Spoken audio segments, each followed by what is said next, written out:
Hello and welcome to Sim Racing on Gamer Muscle videos.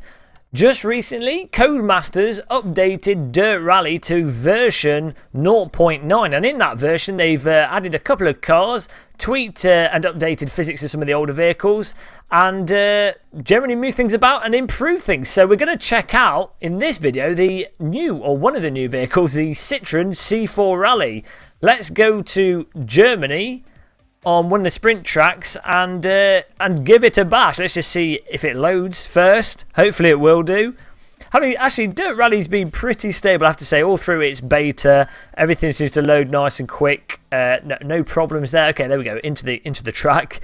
Let's set up the vehicle. Now what I want to do is move the brake bias to the front and set the differential for the rear to strong. As people pointed out, strong in Dirt Rally equates to well, it equates to having more oversteer, and loose in Dirt Rally equates to having less oversteer. And well, we're just going to leave the front as it is. I think the brake bias is the main one with this vehicle. We want the car to pop out on the brakes and pop out on the accelerator. Generally, we just want it to pop out all the time. Understeer is the work of the devil.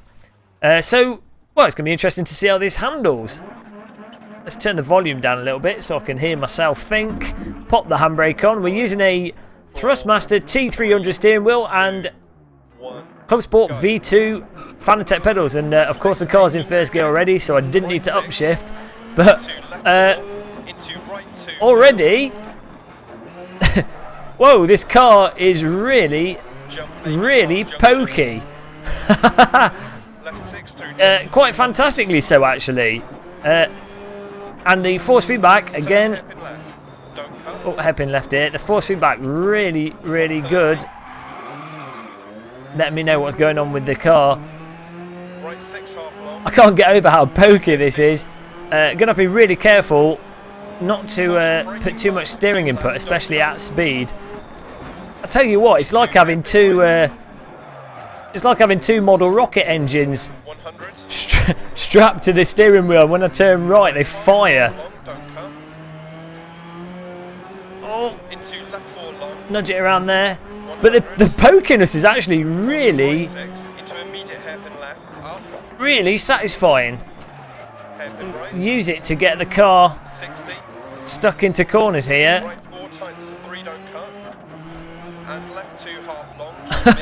Dabbing the brake. Generally you probably want to do these corners nice and smooth and in one single sort of action rather than seesawing left and right, but I have to say this vehicle feels really nice. Absolutely glued to the road on these tarmac parts. Oh, a bit too much throttle too soon there. On the dirt, a little bit slippy, but on the tarmac, it's got super glue tyres, which I guess is what you'd expect. A little bit tricky on the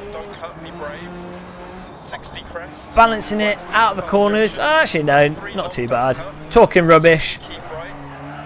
Delete what I just said as we come around this corner. Hopefully we don't end up driving into any of the spectators. Rocks outside, stick to the road. Oh, it's stuck. So, yeah, on the tarmac, this car is glued. And actually, it slides a little bit, but you can then just stick on the accelerator.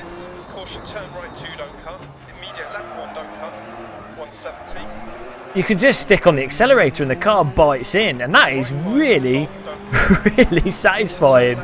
It's like you've got grip initially, then you slide and you're like, oh, I'd like a little bit more grip, please. So you just, so you just drive into a concrete block. So you just stick on the accelerator and the car gives you more. So you can see why drivers will have loved this car back in 2010 and what was probably quite a successful rally car. Oh,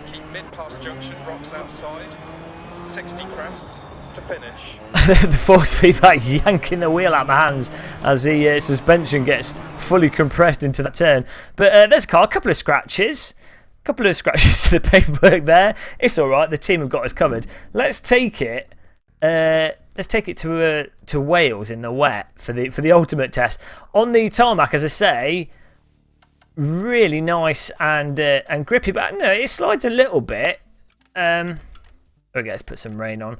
Slides a little bit, but then it's really pokey, and then when you put the accelerator on, you get more grip from somewhere, and it just goes where you point it. So some of the well, before this update, some of the older vehicles or some of the cars in Dirt Rally, sometimes I think you could blame the car when you went off. You'd be like, oh, that just felt like the car was a bit sloppy and it wasn't your fault. But with this car, it seems to go pretty much exactly where you pointed. We forgot to change the setup there, so we're probably going to be in an understeered disaster mobile here, but we'll just go with it.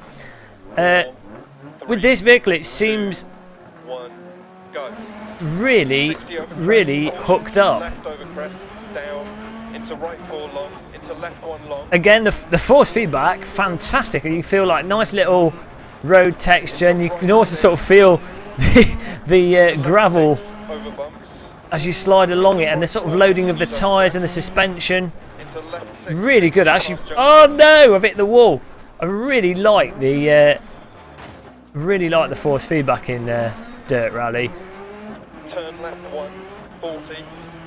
Let's try and concentrate a little bit on this. It is raining, and we are in a beast of a car. Into left 6.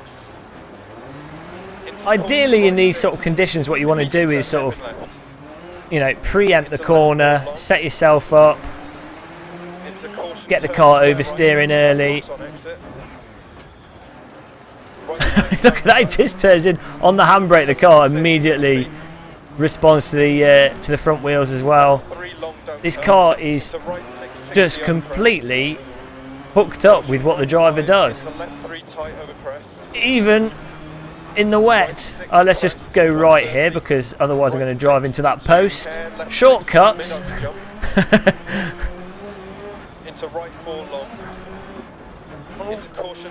Got to be super careful on tracks like this, especially with vehicles like this that will rotate quite easily. You have to be careful you don't accidentally stick the back of your car into the wall like I've already done once, or off the edge of a hill and then hook it on the dirt.